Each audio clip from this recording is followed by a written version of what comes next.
Hi everyone, this is another episode of Golda's Girls. My name is Carla van Walsum, and today our special guest is Rabbi David Steinhardt from B'nai Torah in, I want to say Rotterdam, that's funny, in Boca Raton, Emeritus Rabbi. And when we came from the Netherlands in 2004 to Boca Raton in Florida, we were looking for a synagogue that we would feel home and that we would feel inspired and would be liked. And we tried several synagogues and we found B'nai Torah, and yeah, I'm still connected. And you officiated even my son's chuppah 2 weeks ago. So I have been very happy that I was in B'nai Torah for many years, many services. You always have fantastic sermons, Dorashot. And today we have a conversation. Yeah, so welcome. Thank you very much. Welcome. Forward to speaking with you. Yeah. So my first question is, let's just start somewhere. How do you perceive the response of American Jews to Israel, to the situation, October 7, all that? It's a complicated question, so there's not a simple answer to it. But I have found that American Jews have been very reactive to the situation, understandably, seeing it as a direct threat and seeing existential threats in the attack on October 7th, which then spread virulent throughout the world, where we saw not only an expression of anti-Zionism, but also tremendous expression of anti-Semitism. So for many Jews, it was almost like shocking, like, where did this come from? That was one of the issues. For other Jews, it wasn't shocking at all, because their perception of living the life of a Jew or being in the Jewish community is that we live alone, that we live isolated. My challenge was, when I was speaking from the pulpit and directly involved in synagogue life regularly, was to be able to understand both historic roots of all this, but also to be able to speak to the nuances of the people's positions and what we were seeing immediately after October 7th. In fact, it was after Shmini Atzeret and Shabbat, before Simchat Torah. I remember telling the synagogue, the congregation, the world is with us now. The world understands what happened, and there's a tremendous amount of sympathy that's evoked. But as soon as Israel begins to respond, and respond with strength and with power, the world's going to turn on us. And in fact, that's pretty much what happened. Not the entire world, but a lot of the world. And that was due to a number of different reasons. One is the world's okay when Jews are victims. And that kind of works with their narrative. People love dead Jews, right? Yes, that book, right. Dara Horn's book. Yeah. People love dead Jews. And the world also has a great deal of empathy for Palestinians, who they see as being oppressed and stateless and homeless and the victims of colonialization. And they don't really understand the narrative. The story. They don't understand the history. And so there's a tremendous amount of confusion. But I have another sense in all this, and that is anti-Semitism has been with us for at least 2,500 years. Yeah. It predates Christianity, even, just fortified by Christianity. And so it's always there. And the issue has to do with where we are in the political leadership, where we are, and whether or not others will stand for us, or governments will stand for us, whether police and officers and elected officials will stand for us. Something really bad happened in this country after President Trump's first election. Mm-hmm. And that was at that rally in Virginia, in Charlottesville, Virginia, when the neo-Nazis came out and were chanting, "Jews will not replace us." And these were virulent anti-Semites. The president's response was a kind of a dog whistle. Mm-hmm. And that is, he said, there are bad people, there are good people on both sides. Is that not that he meant from the statue from Robert E. Lee, that he's the people that wanted to bring it down and keep it up? Is it not that he meant that as well? I think whatever he meant, his language served as an incitement. You're right with that. So I know there were people that defended it, saying this was about Robert E. Lee, but it was about something else because part of his base was made up of, interestingly enough, or ironically, there were anti-Semites. There were very far right people in the political spectrum that were part of his base, and it was important for him to have them as part of his support group. And I really don't want to talk about Trump, but the messaging was really difficult because the irony of this is that a part of his base also were very strong, vocal Zionists. And so both sides were with him. And right now, what we're seeing, however, is that that part of his base is beginning to reveal a lot of anti-Semitism. So there's so much that goes into all of this. What happened was this anti-Zionist uh, rage, which also included Jews, because they couldn't tolerate seeing Jews take power in their own hand. And it's an interesting time for us to speak about this, although I don't know when it will be on for public display, this conversation, okay, because it's almost Hanukkah. So, Hanukkah for many of us there's a number of different dimensions to its story. But one has to do with the Maccabees and their followers in saying, we have the right to create or recreate an autonomous state. And we believe that all people have the right for autonomy and independence, right? So it's all quite complicated, and it's been very difficult to speak with people because people don't understand the history, and they don't understand what is beyond the obvious and what's beyond the politics, and there's a lot beyond the politics. Yeah, I thank you for saying this. For me, was October 7th the first shock or trauma, and October 8th the second, because I think before even Israel had said anything except still trying to fight what was going on, there was already, like in Australia, big demonstration. Jews should be gassed. Jews should be gassed. And I have heard how the news in the Netherlands was. I found that very shocking. I think it was 5 minutes that I thought, okay, the world will understand. But no, but I think it is also very well prepared, because I lost friends, and I don't know any Jew who didn't lose friends because of this. Zionism is not understood. And then those Jews that you meant, I think for young people especially, it's terribly difficult if you're in school and in college, if you're the only one and you get so attacked. I've been there. When I was 21 and so idealistic in the conservatory. Then I became a spokesperson for Amnesty International, until happened something anti-Semitic and they didn't want to defend it, and they started to blame Israel already right away. It had nothing to do with it. So this symptom, I find that very shocking. October 7th changed my life. I couldn't really work well for a few months, because it was like somebody says something wrong, and I have nothing to give at this moment. So I found it very difficult. And also the loyalty you brought out, the American Jews, the loyalty. What does it mean for people that have Jewish heritage, genes, but what does it mean for them to be Jewish? How much do they know about Judaism? And I think that is that we have all those. We are a religion. We are an ethnical group, ethnicity.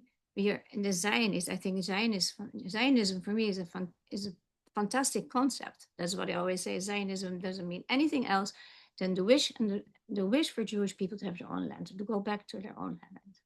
Right, and every other people in the world are granted that. They're given that right, except for the Jewish people. And so then there's a denial of the legitimacy for the Jewish people to belong to this land, or the land to belong to this people.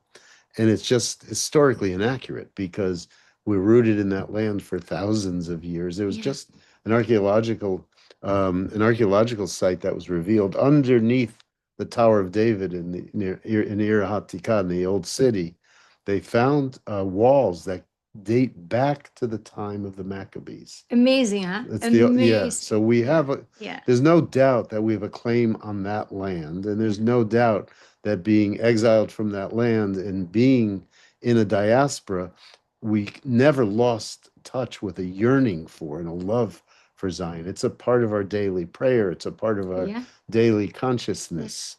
And so we do have a right to that land. And then legally, it was established by both the Brits and then the United Nations to give us a piece of that land. Yeah. On the other hand, there's another people that live there and have lived there for a long time. They did not, and perhaps it wasn't even the local Palestinians as much as all the Arab nations in the area. They didn't want a Jewish presence there. No. So we're stuck, and we've been fighting for our legitimacy, the right to have a land. There were 4 times in our lifetime, or since 67, where the Palestinians were offered a homeland. They were offered independence. They were offered autonomy, and each time they rejected it. And they rejected it because to accept it meant they were accepting a 2-state solution. So right now, Jews are criticized or Israel's criticized for not offering that 2-state solution. But in fact, they can't offer a 2-state solution when the other state doesn't want them. And so we have to, there needs to be new leadership. There needs to be I believe, on the Israeli side, needs to be leadership that does not compromise any strength for a moment, that doesn't compromise their authenticity and legitimacy.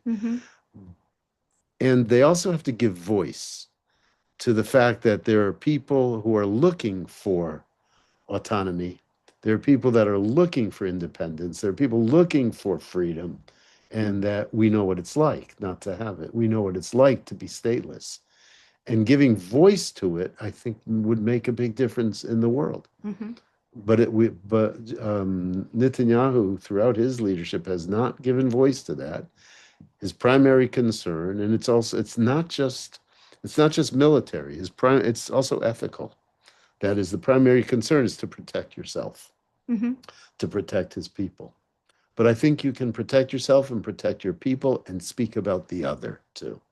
And I think that's been missing in the dialogue from our side. One of the things through this whole period since October 7th that's been troubling to me has been the fact that we know Israel's a Jewish state. So, but in many ways, and in many synagogues, Zionism and the call for support to Israel has surpassed any conversation about Jewish values.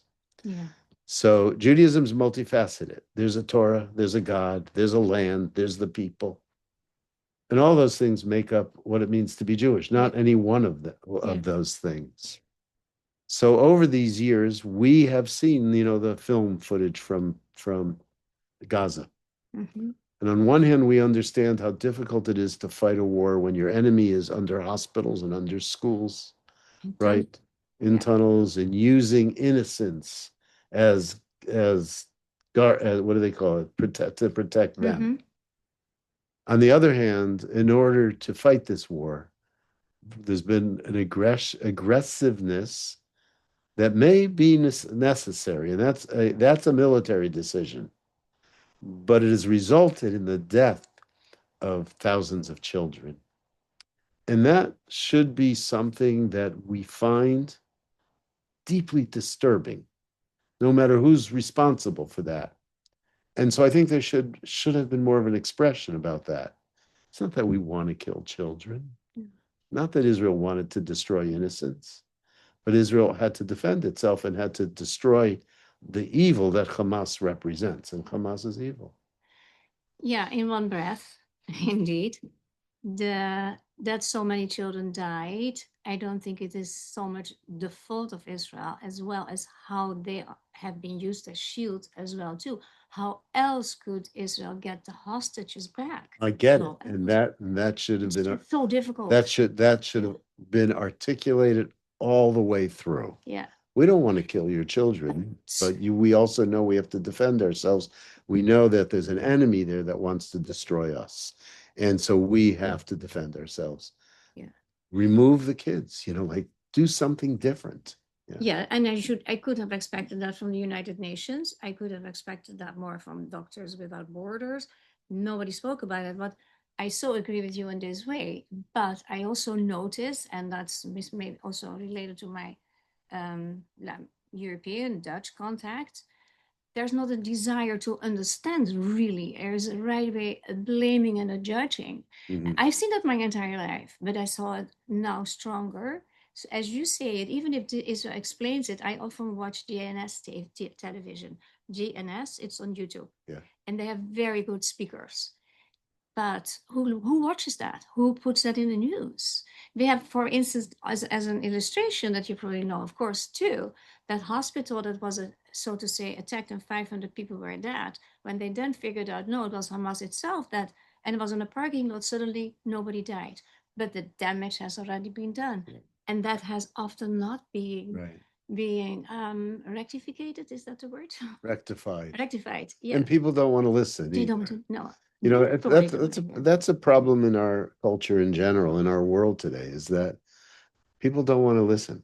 People don't want to learn. They want to judge. People want to judge, and people are really they're firmly set in their positions, whatever their positions are, and they won't let facts get in the way.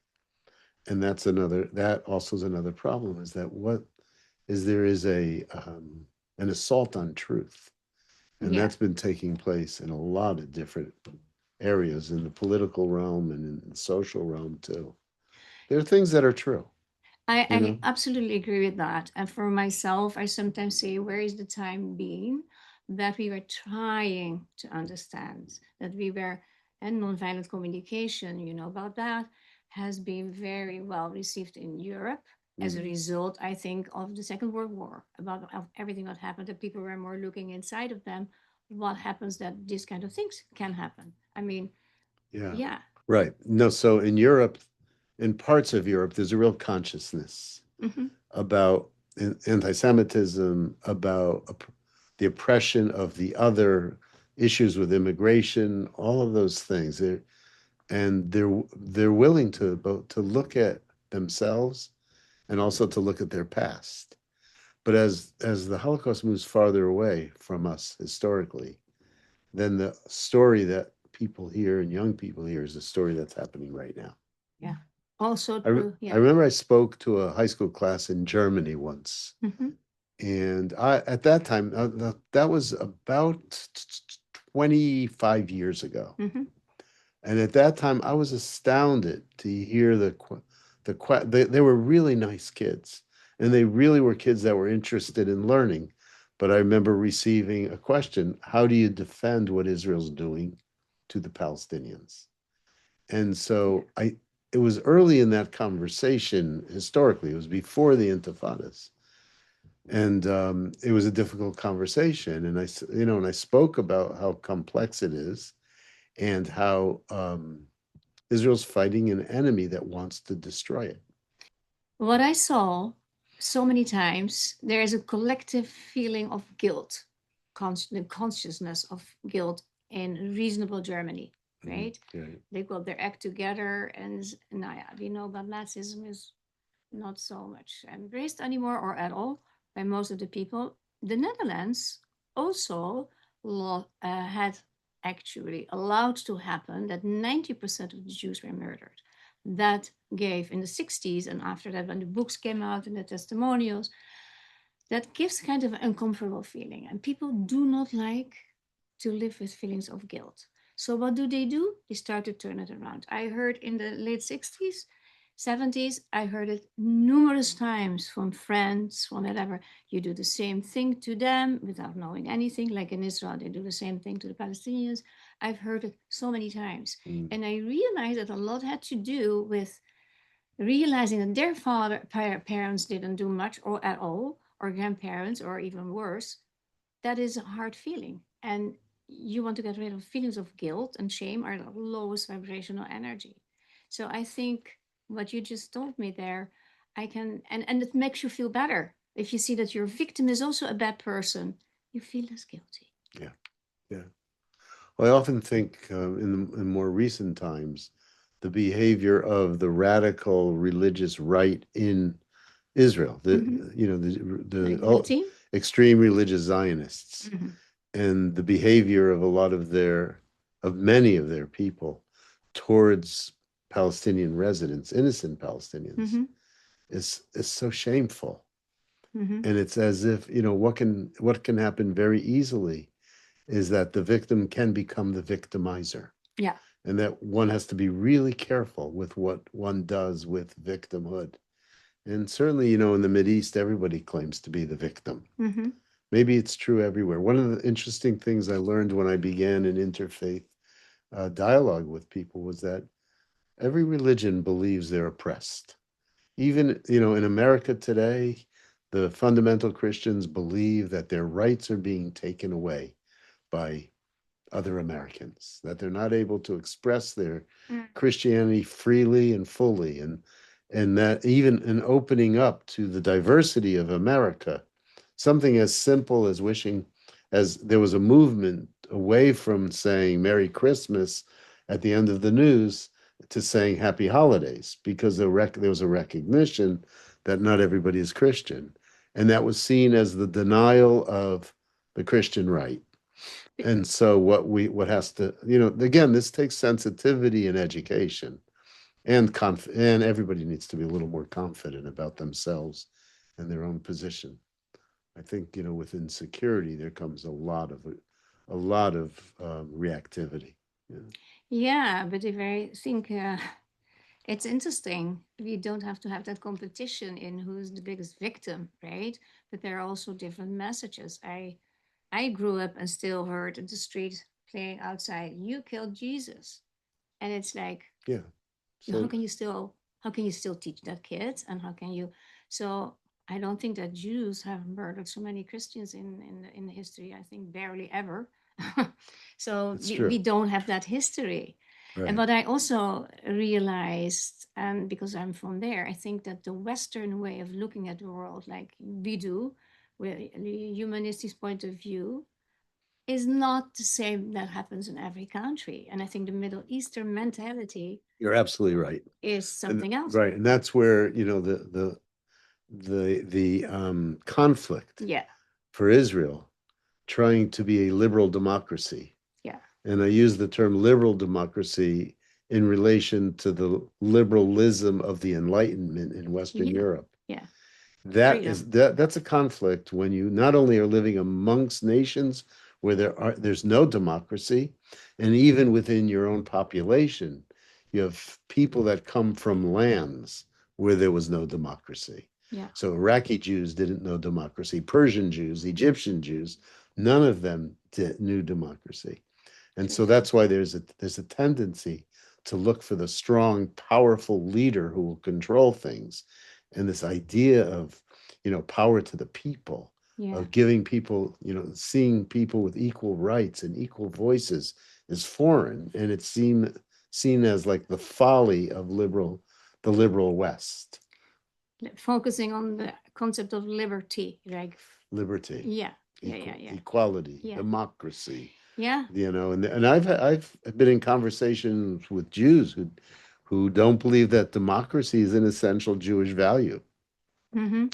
And if you go back to the Torah, you'll see there is uh, uh, hints about democracy and about the breakdown of power between the king and the religious leadership and the priest and in the Torah and the people, etc. But there's so many people that think that it's not to be democratic. I remember, it's also a conversation in the synagogue. If you take it down further, to this day, people will say we make decisions based on what the majority of the people want. And I think that the synagogue doesn't just make decisions that way. Rabbis are the Maradatra. Rabbis are the ones who are knowledgeable about the past and the text and the law, etc. And yet, a wise rabbi, sensitive rabbi, understands the people too. And that's really the danger of like being a democracy. people. But that's really the danger. If you have like if the majority of the country, let's not even speak of the synagogue, the majority of the country is illiterate or not educated or is brainwashed in a certain way, Yeah. you kill everything. Yeah. In a way. And then democracy fails. Exactly. Right. It is. You know, most of the most horrific dictators have been elected democratically. Yeah. And no democracy is established without war. I never knew that too. That's an interesting thing too. That way, it means how primitive we have been as and there's people. Another fact. But on the other hand, no two democracies have ever been at war with each other. No two democracies. I have to think about that. I didn't know that. That's interesting too. Yeah. That's interesting too. Yeah. You know, because for a dictator to go to war is much simpler because he protects his children and the children of his friends. But it's the lower classes that go and fight the battle and lose their children. If we look at, and I start, and please correct me if I'm not correct here, but as far as I know, it's like the first Jews that came from Russia, mainly very highly educated to start to build, to make actually the land flourishing, right? To change the desert, to change the desert, sorry, to change the desert into land we can live and farmland and all that. Maybe 1850, 1860. Yeah, the first Zionist. Yes. The first wave of settlement. Exactly. Yeah. And like you said before, the Arabs didn't like it too much. And a lot of the Arabs that lived in Eretz Israel at that time came also from somewhere else, or they came even more because there was so much Jewish development going on, they could make money. As we know now today, that most of the people in Gaza have an Egyptian last name, and most people in the West Bank or Arabs in the West Bank have a Jordanian last name. So they were not always living there either. They grew, right? Now, the rest of the story, we know more or less how it developed. In 1922, then Jordan got 77% of the entire British mandate, the Palestinian British mandate, 77%, which is a lot, right? We know that. But then when Nazism was growing, so many Jews could have been rescued if the Arabs were, the Palestinian Arabs, or in the Palestinian mandate, I should say, were fighting the British so harsh and hard that they closed the border. When I see those figures that barely in 1941, maybe 5 Jews came in, and nobody ever speaks about that.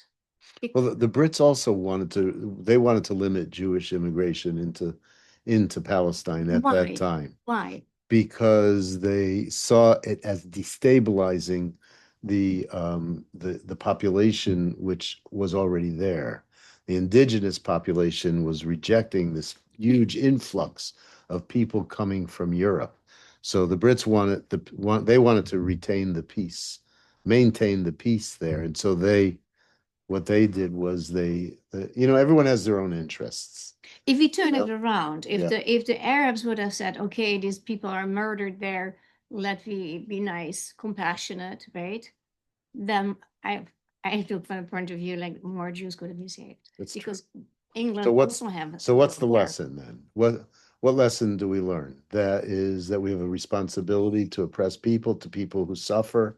There are 20,000 Eritreans in Israel right now, and Israel doesn't want them. You know, Israel has not been all that kind to African immigrants because of the fears of a fifth column or them becoming dependent citizens. Israel has enough newcomers to take care of. We understand why. Yeah. But at the same time, to send Eritreans back to Northern Africa essentially is to send them either into slavery or to their deaths. So there has to be a message in it to enable us to look at ourselves in the story. You know, I think one of the most important of all Jewish values is the value that comes from teshuvah. So teshuvahs are focused around the times of the high holidays. We tend to think of it as looking at ourselves, seeing what we've done wrong, seeing how there can be self-improvement, fixing the things we've done wrong, looking for forgiveness, and ultimately being forgiven. Yeah. But the first step of that should be an ongoing process in our lives, religiously, psychologically. Look at what you've done. Look at what you've said. Look at how you've treated this person or that person or responded in that situation. And have the courage to be honest about it. Have the courage to be able to understand you're imperfect, I'm imperfect, we're all imperfect. How can we do better? When we do better, we make our environment better and we make the world better. I think, Ye- you think about it in terms, you're a counselor, you think about it in terms of relationships. If people weren't so busy looking at what the other did to them and looked more at how they behaved and what they did, relationships would improve. Take responsibility for yourselves. And I say this then, even in terms of what I had spoken about before regarding Israel and this war. Again, you shouldn't get me wrong. I think Israel is totally justified. This is a just war. Mhm. We all are imperfect and we all need improvement. And this notion of teshuvah is missing in the world. People are so afraid to admit that they do things that are wrong. And you cannot justify your bad behavior because somebody did something bad to you. No. We still want to reflect the people that live with a higher sense of right and wrong and morality. Israel, after all, is a Jewish state. It's a Jewish state. Shouldn't just reflect our national aspirations, but more. My teacher, David Hartman, Olav HaShalom, wrote a very, very important article entitled Auschwitz and Sinai. And he talked about two different dimensions to the state of Israel. One dimension is that Israel is a response to Auschwitz. It's a response to Jewish vulnerability. It's a response to a time where we did not have the capacity to save our brothers and sisters, right? Where we had no power. And so Israel is meant on one hand to fulfill that. And that's what he refers to as the Auschwitz dimension. And that's what created a strong military. Yeah.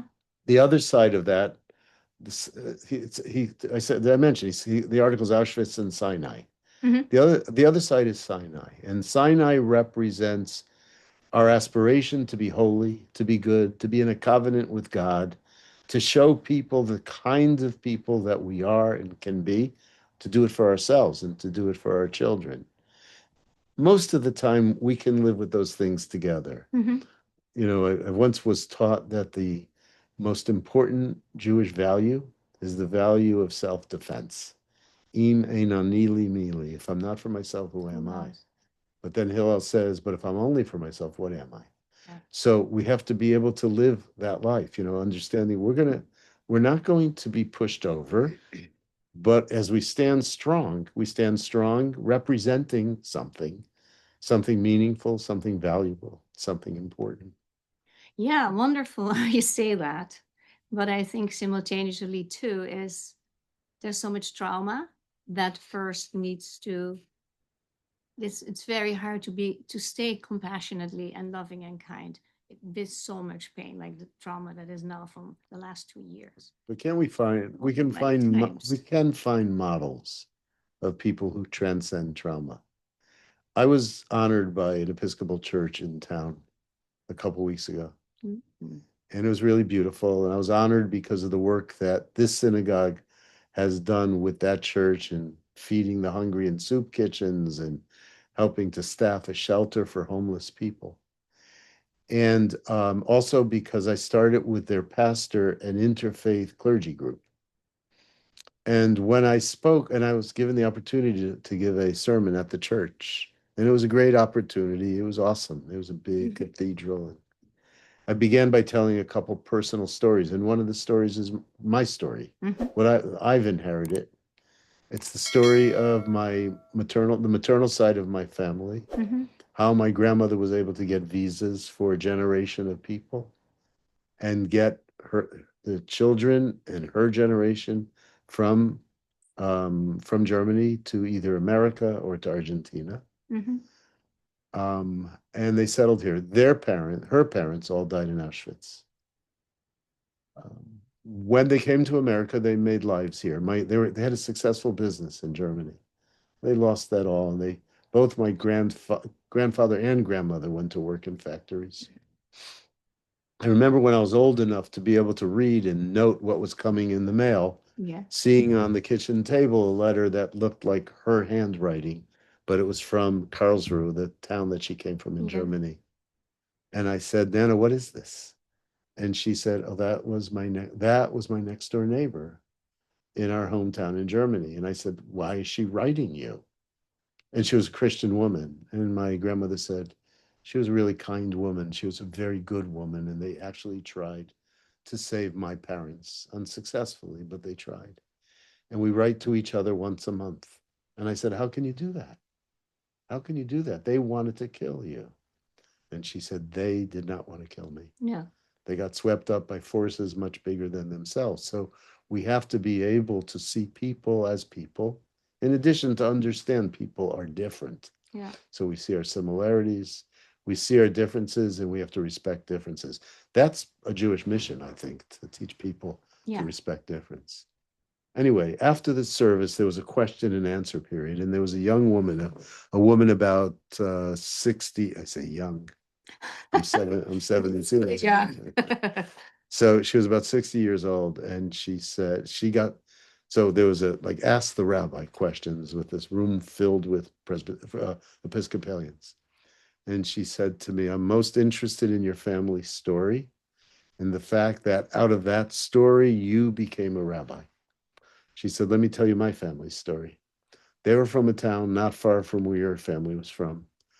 They were in Auschwitz and they survived. And when they got to the United States of America, there was a pact, whether it was official or unofficial pact, made between my parents. And they said they wanted to get rid of any semblance of having been German when they came to America. They wanted to get rid of any kind of connection they had with Judaism or the Jewish people. Yeah. And they no longer believed in God. Yeah. They lost too many people. There was too much suffering. They felt like they wanted to start life anew. Yeah. She said, as I grew, I didn't know that story till I became much older, actually. Mm-hmm. I just thought they were Americans, like who didn't go to church. Yeah. And she said, I learned of that story.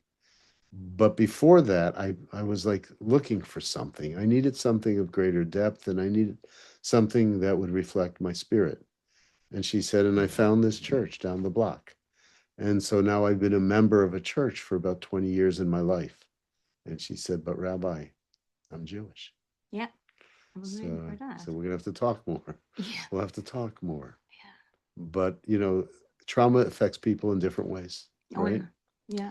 And sometimes people, you're more of a trauma expert than I am. I'm a trauma expert only in that I both inherit and internalize the trauma of our people. Well, but I recognize that. I recognize the fact that we can only live our lives in one direction. We have to go forward, right? People that are stuck in trauma are not, they're not productive, That is so true. And that is something I want to write about myself more, because there are certain things that needs to be deepened out. You have this trauma, you have this pain, and then you feel a victim. And if you stay in the victimhood, there's no compassion, there's nothing, no love, then it's a very stuck place. How to get out of that? Because you cannot heal trauma, you cannot undo it. You can only change the way you look at it or integrate it. It's something that is one of the good things of this time we live in. I mean, we can complain, but there are also great things going on, and this is one of it. There's an expression, and I don't know the source of it, but the expression is hurt people hurt people. Yeah, this is something so interesting too. That hurt people, okay, because what we do often is, when somebody hurts us, we hurt them back, and we think they understand then that they hurt us, but they don't understand it at all. It gets only like G. And it is, we think if we hurt, that they will start to understand. No, not at all. They're defending themselves, and they stay stuck in that. How do you see, in a different note, the future of conservative Judaism in America? What do you think about that? I think, first of all, there's a part of me that understands and believes that the message of conservative Judaism is really important and true. And that is It's serious about the Jewish past, about history. Mm-hmm. And by being so, it understands that our Judaism is not the same as the Judaism that was lived by most Jews 100 years ago. Mm-hmm. That we continue to evolve and continue to change. And in Judaism itself, there's a process to do that. Mm-hmm. Halacha is not just something, and I know that not all Jews agree with this, where Mm-hmm. there's, Orthodox, and particularly the people more on the right in Orthodoxy, think that the law was given once and it never changes, but it does change. I believe that History too. teaches that it Yeah. changes. Yeah. So in that way, conservative Judaism wants to conserve Judaism, but Mm-hmm. it also knows that it changes and we have to be open to change. The problem is that we're living in a very liberal America where, like adherence to the law and reverence for the past is not popular. So it's really difficult then to teach that message.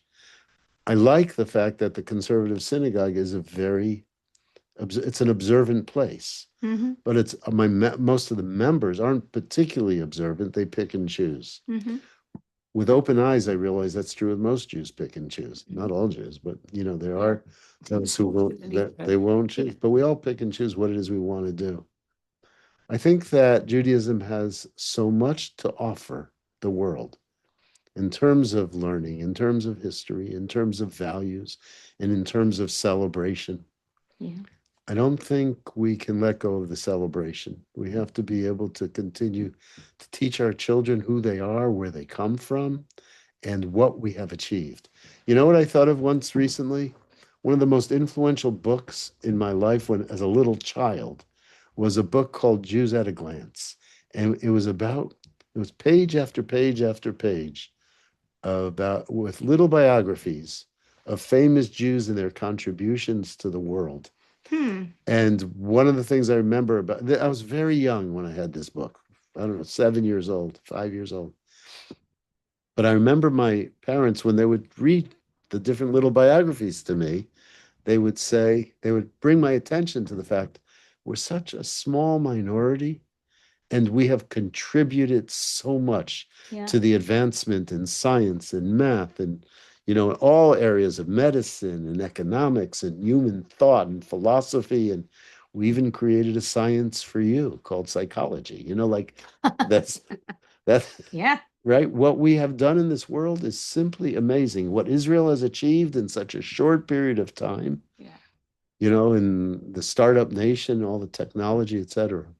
It's And that's not bizarre. just and I think we have to appreciate that comes from a tradition that values learning. Yeah. Two things. Yeah. Values learning and keeps the concept of holiness alive. That is, there's a uniqueness to the human being, and if we believe that and understand that, then we have to treat, life with the reverence that's necessary. And that includes, sanctifying time. It includes sanctifying relationships and love. Yeah. It includes sanctifying places. So, yeah. That's wonderful how you say that. I so agree with that, and that's the beautiful of it indeed. What I was thinking prior to our conversation and I wanted to ask you is the following, because I think that is also a difficult thing today. Not that I don't want to talk all the time about difficulties, no, but that religion and science, they're not big friends together, not from the side of religion, but from the side of science. I remember when I bought my first Siddur, I was 20, 21, and I was so proud, and I gave it a special place it was like, was for me like such a step. And my friends, they looked at it and opened it. What? Do you believe all this? What do you need to do with this crap in that way, right? And I was like, okay. So I had some explanations. Yeah. And I think that's really a problem today, too, that a lot of people are, it's like religion is nonsense. I still hear people say that they're very, no, let's say very, very left wing in idealism, like they want to create a better world, it's XYZ, but religion is the difficulty and the problem in the world. It can be. It can. It can be. I think What that people do with it. religion and science can live together and be integrated. So I was talking about understanding through the lens of history. Much of early religion was based on superstition. Much of early religion took place because people didn't understand the world, right? So we're going to have Hanukkah, right? And when we have Hanukkah, we're going to light candles. So there are all different interpretations given to why we light candles, but I guarantee you there were people lighting candles before the Maccabees because the world was scary and nights were getting so long and there were pagan celebrations of light. We gave that a different meaning. Understanding that is, I think, very important. It doesn't diminish the meaning that we gave to it at all. It's true with seasons and the moon and all of these things. So every ancient culture had their own myths. We have our myths also.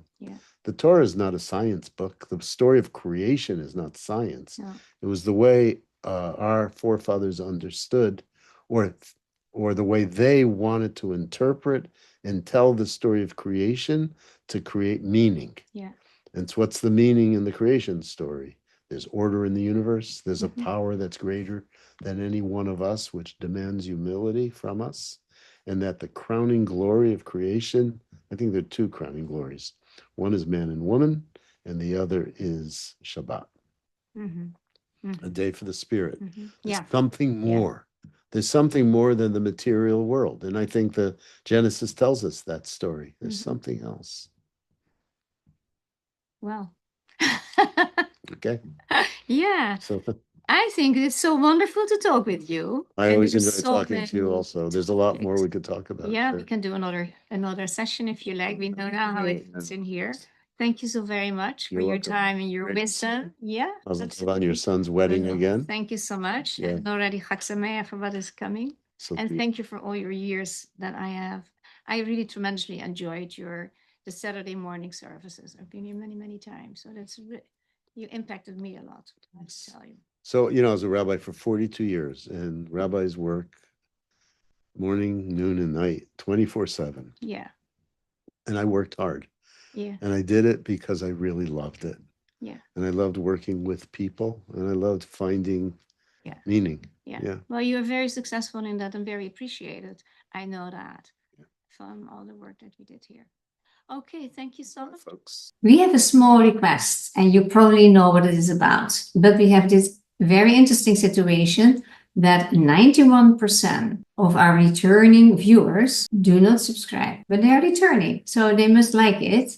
And that would be great if that is you, if you will be so kind to subscribe, eventually leave a like if you like the video, or even leave a comment, that's even nicer, or have a request. That would be great to hear from you. But please support our work by subscribing. Thank you so very much. That would be such a favor to us.